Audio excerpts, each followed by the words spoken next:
ஓம் சாய்ராம், ஜெய் சாய்ராம். எல்லாரும் நல்லா இருக்கணும், எல்லாருக்கும் நல்லதே நடக்கணும். அன்பு குழந்தையே, இன்று இரவோடு இரவாகவே உன் வாழ்க்கையில் ஒரு அதிசயம் நடக்கப் போகுது. இத்தனை நாள் நீ பட்ட கஷ்டங்கள் எல்லாம் முடிந்து போய் இப்போது உனக்கான சந்தோஷமான செய்தி ஒன்று உன் வீடு தேடி வந்து சேரப்போகுது என் செல்லமே.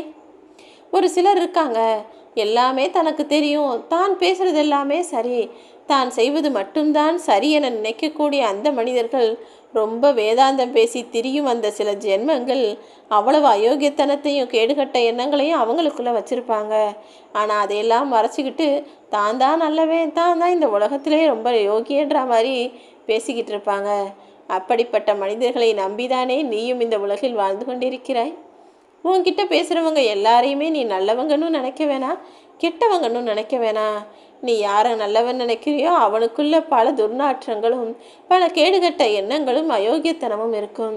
யாரை கெட்டவன் நீ நினச்சிக்கிட்டு இருக்கியோ அவர்களுக்குள்ள எவ்வளவோ நல்ல குணங்களும் இரக்க குணமும் மனிதாபிமானமும் கூட இருக்கும் என் செல்லமே. அதனால தான் நான் எப்போவுமே சொல்கிறேன், எந்த ஒரு மனிதரையும் இவங்க இப்படி தான் நீயாகவே முடிவெடுத்து மதிப்பு போட வேண்டாம். ஒவ்வொரு மனிதரும் ஒவ்வொரு சூழ்நிலையிலும் ஒவ்வொரு சந்தர்ப்பத்திலும் ஒவ்வொரு மாதிரி நடக்கக்கூடிய ஆட்களாகத்தான் காலம் முழுவதும் இருப்பார்கள். ஒவ்வொரு மனிதனும் தான் தவறு செஞ்சுட்டா உடனே தனக்கு வக்கீலா மாறி நான் செஞ்சது நியாயம்னு வாதாடுவான். இதுவே வேற யாராவது தவறு செஞ்சால் அதை பார்க்குறோமோ இல்லையோ, ஆனால் அதுக்கு முதல் ஆளாக சாட்சியாக வந்து நின்று அவனே நீதிபதியாகவும் மாறி நீ செஞ்சது குற்றம்தான்னு ஆணித்தரமாக அடித்து பேசுவான்.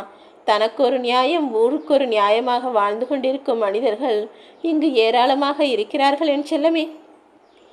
நீ எதிர்பார்த்ததெல்லாம் நான் உனக்கு உடனே செய்யலைங்கிறது தானே உன்னுடைய கோபமும் வருத்தமும். நான் உனக்கு ஒரு உண்மையை சொல்லட்டுமா? எதிர்பார்த்ததும் ஆசைப்பட்டதும் உடனே கிடச்சிட்டா வாழ்க்கைன்னு என்னன்னே உனக்கு புரியாமல் போயிடும். நீ உன் வாழ்க்கையை அப்படியே இருக்கிறத வச்சு சந்தோஷமாக வாழ்ந்துக்கிட்டே போயிடலான்னு நினப்ப. ஆனால் ஏமாற்றங்களும் கஷ்டமும் பிரச்சனையும் வரும்போது தான் வாழ்க்கைனா என்ன, அதை எப்படி வாழ்ந்தால் இந்த உலகத்தில் நிரந்தர நிம்மதி கிடைக்குன்றது உனக்கு புரிய வரும் என் செல்லமே. உன் வாழ்க்கையில் இருக்கக்கூடிய வேகத்தை பார்த்து நீ மனம் சோர்ந்து போய்விட வேண்டாம். பிரச்சனைகளுக்கேற்ப வளைஞ்சு நெளிஞ்சு முன்னேறி போக பழகு. நீ போகிற பாதையில் கொஞ்சம் கவனமாக இருக்க தான் வேணும். ஏன்னா நீ போகிற பாதையில் பெரிய பாறைகளும் இருக்கும், சின்ன சின்ன கற்களும் இருக்கும். பெரிய பாறைகளை நீ சுலபமாக கண்டுபிடிச்சு இடத்துல இடுக்கில் எப்படியாவது ஒதுங்கி போயிடுவ. ஆனால் சின்ன சின்ன கற்கள் உன் கண்களுக்கு தெரியாமல் உன்னை தவறி தள்ளிவிடக்கூட நேரும் என் செல்லமே. அப்பனா பெருசு சிறுசுன்னு எல்லா விஷயங்களையும் நீ கவனமாக இருக்க வேண்டுமென இப்போது உனக்கு புரிகிறதா? அடுத்தவர் மனம் நோகும்படி நான் உன்னை பேசாதன்னு சொல்லியிருக்கேன். ஏன் தெரியுமா? இன்னைக்கு ஒருவர் மனசு காயப்படும்படி நீ பேசினா நாளைக்கு ஓ மனசு காயப்படும்படி பேசுறதுக்கு, அதுவும் 2 மடங்கு நீ கஷ்டப்படும்படி பேசுறதுக்கு வேறு யாராவது உன்னை தேடி வருவாங்க. நீ செஞ்சது நல்லதாக இருந்தாலும் கெட்டதாக இருந்தாலும் அதை வேறு யார் மூலமாகவாவது நான் உனக்கு 2 மடங்காக நிச்சயமாக கொடுப்பேன். அதனால தானே நல்லதை செய் நல்லதை செய்ன்னு நான் சொல்லிக்கிட்டே இருக்கேன். எப்போதுமே எந்த விஷயத்தையும் செய்வதற்கு முன்பாகவும் அல்லது செய்யும் போதும் உன்னுடைய முயற்சியை பற்றி யோசிக்காமல் முடிவுகளுக்கு முக்கியத்துவம் கொடுக்காதே. முடிவு எப்படி வேண்டுமானாலும் இருக்கட்டும்னு மனசில் நம்பிக்கையை வச்சுக்கிட்டு உன்னுடைய முயற்சிக்கு முக்கியத்துவம் கொடுத்து அதை சிறப்பான முறையில் சரியாக செய்யப்பார். முழுமையான வெற்றியை நிச்சயமாக நீ பெறுவாய் என் செல்லமே. ஒரு குடும்பத்தில் கணவன் மனைவி 2 பேரும் ரொம்ப முக்கியமான ஆட்கள்.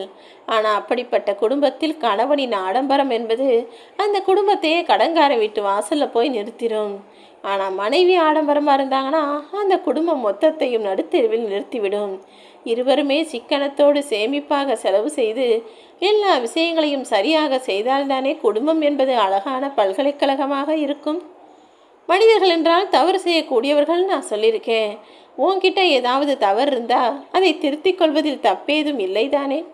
அதை விட்டுட்டு நம்ம செஞ்ச தவறை தான் யாரும் கண்டுபிடிக்கலையே, யாருக்கு தெரிய போகுதுன்னு தவறுகளை பழக்கப்படுத்தி கொண்டே இருந்தால் அது மிகப்பெரிய தப்பாகிவிடும் என் தங்கமே. தவறை சரி செஞ்சிடலாம், தவறை நான் மன்னிச்சிருவேன். ஆனால் வேணும்னே மீண்டும் மீண்டும் செய்த தவறு தப்பாக மாறும்போது அதை நான் மறக்கவும் மாட்டேன், மன்னிக்கவும் மாட்டேன் என் செல்லமே. யாராவது ஒரு தவறு செய்கிறாங்க, உனக்கு அது தெரிஞ்சிருச்சு அவங்க தப்பு செஞ்சிட்டாங்கன்னு. ஆனால் அவங்க கிட்ட போய் தவறை சுட்டி காட்டினாலோ தட்டி கேட்டாலோ தேவையில்லாத பிரச்சனை வரும்னு நினச்சி நீ அமைதியாக இருந்தினா அதுவும் ஒரு வகையில் நீ தவறுக்கு உடந்தையாவது போல்தானே. உன் கண்ணு முன்னால் தெரிஞ்சே ஒருத்தர் தவறு செய்யும்போது அதை சரி செய்யக்கூடிய முயற்சி செய்யவாவது நீ செய்ய. அப்படி இல்லாமல் இவர் செஞ்ச தவறுனால யாரோ கஷ்டப்படுறாங்க, நமக்கு என்ன வந்ததுன்னு கண்டும் காணாமல் கடந்து போகாதே. உன்னுடைய விருப்பத்தை நான் நிச்சயமாக நிறைவேற்றுவேன்.